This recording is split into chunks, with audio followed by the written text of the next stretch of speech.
Hi everyone, my name is Joseph, and today I want to discuss Digimon Liberator, the comic portion, episode 8, part 1, A Chain of Liberation.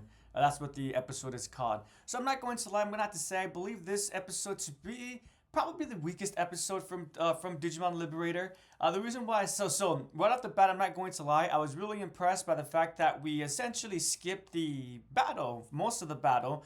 So as a quick reminder, the last episode ends with a 3v3. It's Owen, Shoto, and Close, a new character that was introduced in the last episode as well, against a rogue Digimon. And yeah, this episode picks up with essentially Owen Dreadnought being done with his fight, Shoto doing the final. Oops, excuse me, when my cat moved my computer. Hopefully the screen is fine. Actually, give me a quick second, everyone. Thank you for your patience. I just realized maybe it's a good thing my cat did that because my laptop needs to charge. So let me go ahead and do that right now. So I thank you for your patience. Anywho, going back. So again, Owen Dreadnought was done with his fight. Shoto, we're catching the last steps of this fight, and then he's done. And then we end up putting all attention, we being the audience, onto Close's fight with her opponent. But it's kind of interesting because this episode essentially ends with looking like Close is going to kick some major Digi ass. So that's really interesting in the fact that, to be quite frank with everyone, I'm not sure if maybe it's a typo, but the way that this episode ended, it did catch me off guard. I guess I'll get to that when I do get to that. But I refreshed the page multiple times thinking, maybe it's being cut off by accident. But I suppose this is the end of it. And I could have sworn though in the past that usually when an episode ends, it says end of part, but maybe that's just for the whole episode, part 1 and part 2. Anywho, so again, as I said at the beginning of the video, I think this might be the weakest episode. It starts off strongly because I did like the fact that we skipped most of the battle. As I stated already, as someone who's not really well versed with card battles of any kind, I am enjoying the battles depicted in the Liberator, but I am starting to get a little bit not impatient, not even impatient. I am starting to get a little bit not bored as well, but looking forward to the end of the fight so we could continue with the dialogue, narration, and story. So when again, when this episode began with 2/3 of the fight done, essentially 75% of the fight, I thought for sure that meant that we were going to get like more information, more background information, world building, and everything like that. Maybe about Close and her sister. Let me quickly check her name. I have it put up right here. Oops, my cat moved my hand. Unchained. So her sister is Unchained. A quick reminder in the previous episode, Unchained is speaking with Cool Boy. And then Cool Boy states that he needs to check up on Close. And that's when we switch over perspectives to Shoto Dreadnought. And I don't think Ariza was was with them. Ariza or V. But yeah, so we don't get much of that. Rather, the 2/4 of the fight is done, but the rest of the episode is spent focusing. Why should I say that, right? Because it's just part 1. But I'm really hoping that part 2 begins with the end of the fight in the same way that this episode did. Just because, I mean, unless Close's Digimon is special, I'm not entirely sure why her final evolution would be so special. So I'm going to quickly jump ahead. Sorry, excuse me, pardon me about that. So her Digimon evolves to pyramid excuse me, pyramid demon. I'm just gonna say pyramid demon. I feel like I'm saying the same time all the time, but it's described. So pyramid demon is described as a level 6 Digimon with some of the best durability at the debugging team. And they being Shoto and Owen, they make a big deal about Pyramid Demon coming out. And the panel ends with Pyramid Demon revealing himself and Close looking quite determined. Her face is deadlocked, and she's looking straight ahead. And then yeah, that's how the episode ends. We don't even get any interaction between herself and Pyramid Demon. I don't know why I'm struggling with that name, Pyramid Demon. Or maybe it's Pyramid Demon. Anyway, but yeah. So for me, it just very ended abruptly. But again, hopefully the next episode, part 2 of 8, will start quickly, end this battle, and we'll continue with some dialogue.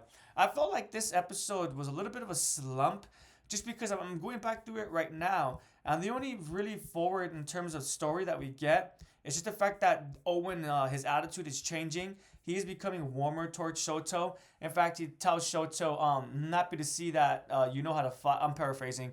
But essentially, he states he's happy to see that Shoto knows how to fight, and he's not just filling in the rosters. Essentially, that was a compliment. So that was cool to see Owen changing a little bit. And but of course, Owen still has to act like his coach self, and he does little snide remarks still, but they're not as pointed nor as cold as I used to be. Um, Most of the dialogue is just besides that, just in service to the battle. Again, right here we have Owen. He states that close is real. Well, I guess that's another characterization detail. Shoto is shocked to see how much Owen has dependency, or rather trusts, clothes. Right here we put, oh not we put, excuse me. Right here Owen states, in fact, I can only see this battle being a complete win for us. And then Shoto thinks Owen has so much faith in clothes. Is clothes really that strong? And so yeah, so I'm just a little bit curious about this focus on close and her strength, and why Owen would trust her so much. To be frank, I assume that Owen's gonna have trust with most of the debugging team, except for Shoto because he has that personal history with him. But correct me if I'm wrong, but I don't recall Owen ever acting coldly or smugly towards the other members. It's just towards Shoto himself. But yeah, so I just found this focus a little bit strange, especially after I'm not gonna lie, maybe it's my fault. I set up my expectations. And one saw my previous video, I said that I was excited because it seemed like the story was starting to move forward. But I guess I was wrong about that. So, so yeah, so I just feel like this is the weakest episode because not much is done in terms of the story, which is up to the par. I would argue Liberator's always been more about the characterization than about the story. But I think at this point we do need to start moving the story forward, the main narrative. And we did get more characterization, which is great, but I just don't think it was enough characterization to make this chapter stand out. Again, the only characterization we get is that Owen is not a complete jackass. But I've always felt like that was already kind of shining through. That again, it was just with Shoto that Dreadnought Owen seemed to have some qualms with. But yeah, I'm going through the chapter right now because again, I just most of it is just in service to the battle, and I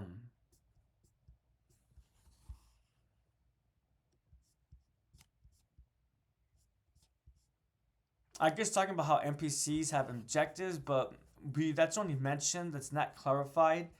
Um, and one may have even noticed I usually have a panel that I like to refer to because I enjoyed it.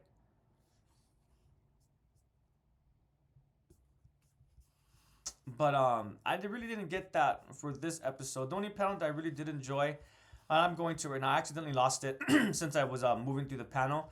But I'll find it shortly because I'm literally just going through it. And a minor complaint I have about the art as well is that Close's design is kind of weird. When she's up close, she's barefoot. But it looks like when the panel is far away, it kind of looks like she's wearing boots. So when she's up close, she's barefoot and her legs are bare. Her knees are bare and stuff. Her legs beneath her knees are bare. But when the panel is far away, it kind of looks like she's wearing boots. So that means that not only is she not barefoot, but also her legs are covered. But that just might be my eye. Um,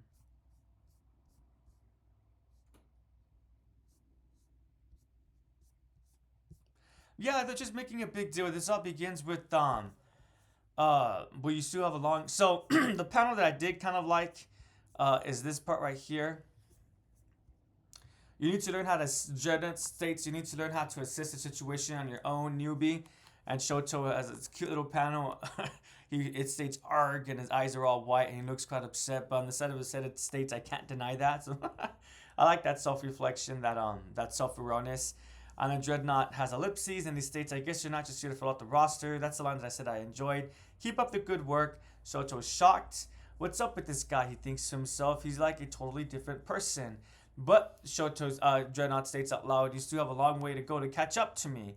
You're a piece of work," Shoto thinks. "I thought you had changed." And then Dreadnought states, "We need to switch our focus to how Close is doing in her battle. Do you want to know or not?" And that's when everything just shifts over to Close's battle. So, again, I guess he's going to do something special. Maybe I'm missing something. If you guys would like to let me know, please feel free to do so. And yeah, so pardon me if I seem like I'm not as invested with this chapter, or rather as excited. It's just that I'm going to admit it did catch me a little bit confused, or leave me a little bit confused just the way that it ends. I feel like it ends abruptly, and I'm not now at this point. I am curious about how the story is going to go forward. I know I said this already. I'm totally fine with characterization, but there is a certain point where the main story needs to go forward. Otherwise, this is essentially just a slice of life story. I don't think Liberator is a slice of life story.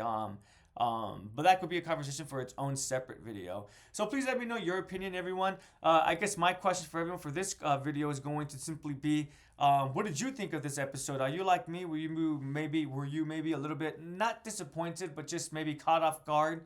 Caught off guard because of the way that it ended. Please do share your thoughts with me. I'd love to read them. Have a great day, everyone. Have a prodigious day, and take care.